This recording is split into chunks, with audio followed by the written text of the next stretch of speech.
Et si on t'avait menti depuis le début?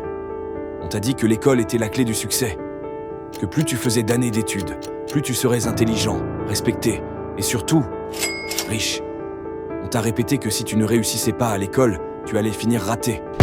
Mais personne ne t'a dit que même les meilleurs élèves finissent parfois déprimés, endettés, coincés dans un job qu'ils détestent, ou sans emploi du tout.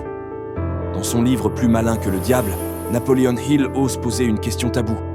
Et si l'école n'était pas faite pour t'élever, mais pour t'éteindre? Selon lui, le système éducatif ne forme pas des leaders, mais des obéissants. Il ne t'apprend pas à penser, il t'apprend à répéter. Il ne t'aide pas à découvrir qui tu es, il t'impose ce que tu dois être.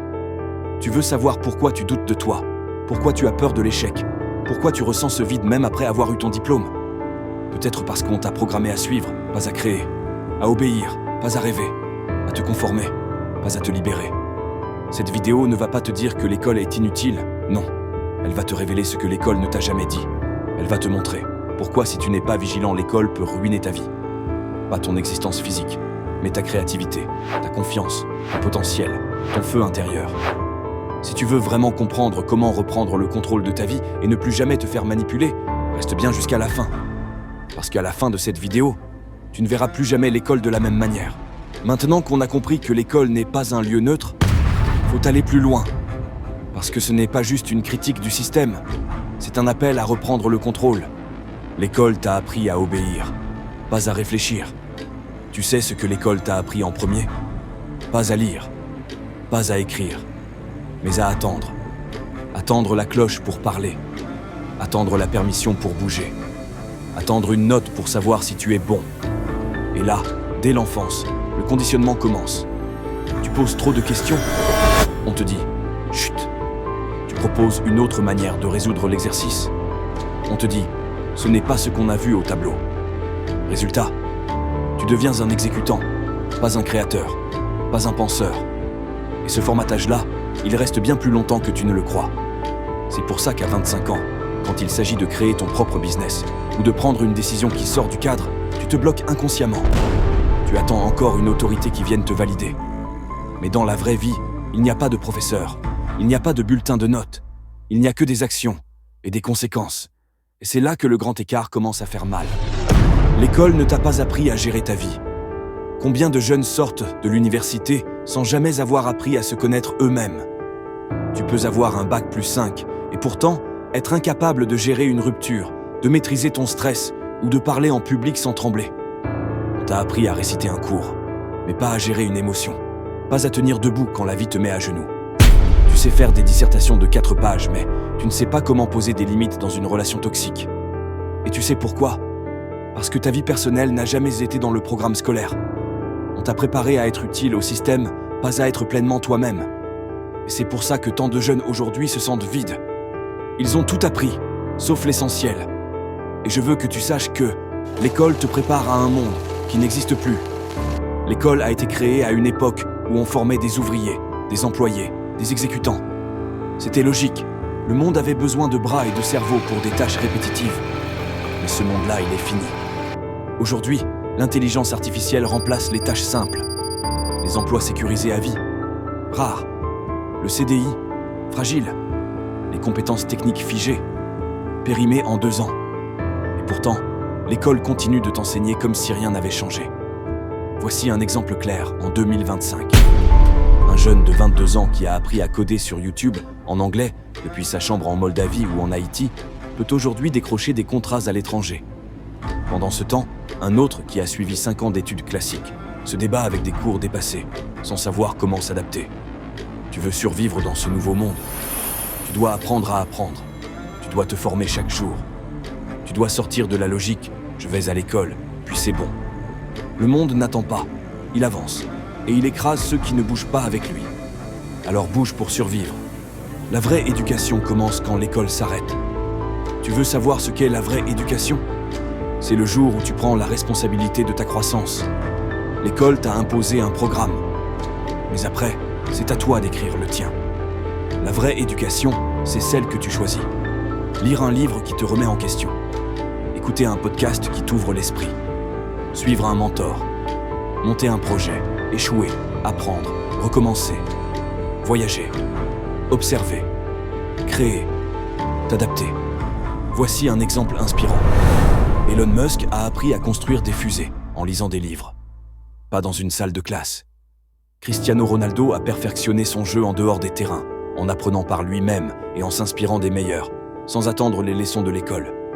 Oprah Winfrey a appris à parler au cœur des gens en lisant des centaines de livres et en étudiant les émotions humaines, pas en récitant des leçons. Et toi, qu'est-ce que t'attends? Tu as Internet, les livres, les témoignages, les expériences. Tu as tout, mais est-ce que tu t'en sers? Ou est-ce que tu attends encore qu'un professeur te dise quoi faire? Trop réfléchir et ne pas assez agir. Voici le piège mental de l'école. À force de vouloir bien faire, tu fais rien. Tu penses encore.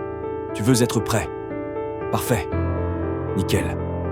Mais pendant ce temps-là, la vie passe. Et la vérité, c'est que tu n'es jamais vraiment prêt. L'école t'a appris qu'il fallait bien réfléchir avant d'agir, que l'échec est une faute, qu'il faut être sûr avant d'y aller. Mais dans la vraie vie, c'est l'inverse. Tu dois agir, rater, ajuster les choses et continuer. C'est comme ça que tu avances. Regarde cet exemple très actuel. Combien de jeunes veulent lancer une chaîne YouTube, une boutique, un projet? Ils planifient pendant des mois et ne lancent jamais. Pendant ce temps, un autre lance, teste, se plante, apprend et perce. Pourquoi? Parce qu'il a compris que l'action vaut plus que la perfection.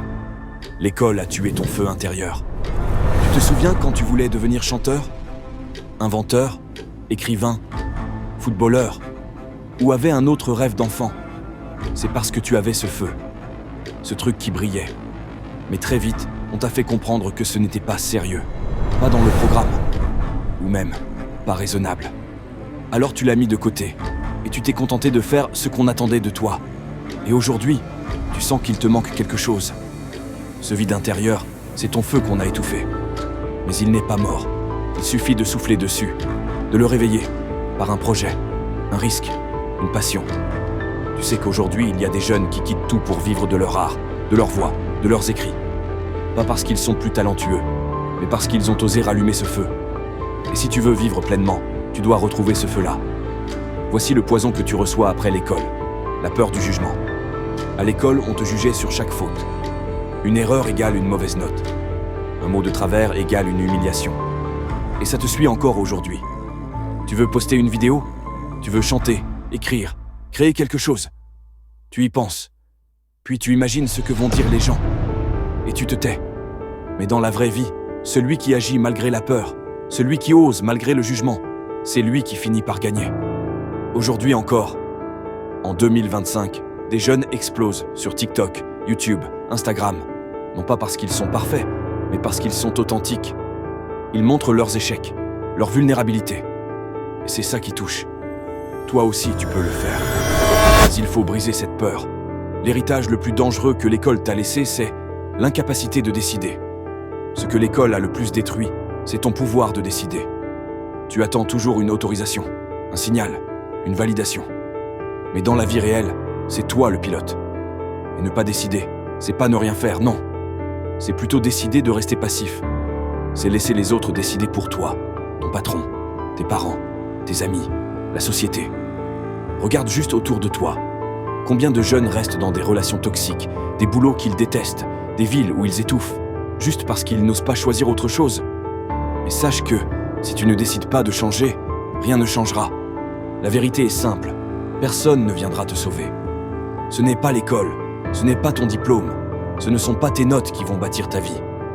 C'est toi. C'est ta capacité à décider, à oser, à échouer et à recommencer.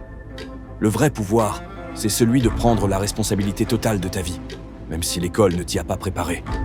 Elon Musk, Cristiano Ronaldo, Oprah Winfrey. Tous ces gens ont construit leur empire, non pas en attendant qu'on leur donne des connaissances dans une salle de classe, mais en faisant des choix, en s'éduquant eux-mêmes, en testant des idées, en échouant, puis en se relevant. Ils ont pris la décision de bouger, d'agir, même quand l'école ne leur offrait pas les réponses. Comprends que tu n'as pas besoin d'attendre que tout soit parfait, parce que le moment parfait n'existe pas. Le bon moment, c'est maintenant. C'est maintenant que tu peux te lever, réfléchir par toi-même, te rééduquer, te réinventer. L'action même imparfaite vaudra toujours plus que l'attente passive. Et non, tout ça ce n'est pas pour critiquer l'école. L'école a sa place, Mais cette vidéo, c'est un appel. Un appel à ne pas t'arrêter là, à aller plus loin, à devenir acteur de ta propre transformation. Alors maintenant que tu le sais, t'as deux choix. Soit tu fais comme si t'avais rien entendu, soit tu passes à l'action, en prenant le risque d'essayer, de tomber, de recommencer. Parce que c'est comme ça qu'on apprend vraiment. C'est comme ça qu'on devient quelqu'un. Merci d'avoir regardé. Et souviens-toi, on se retrouve très bientôt. Mais d'ici là, bouge. Construis. N'attends plus, parce que personne ne le fera à ta place.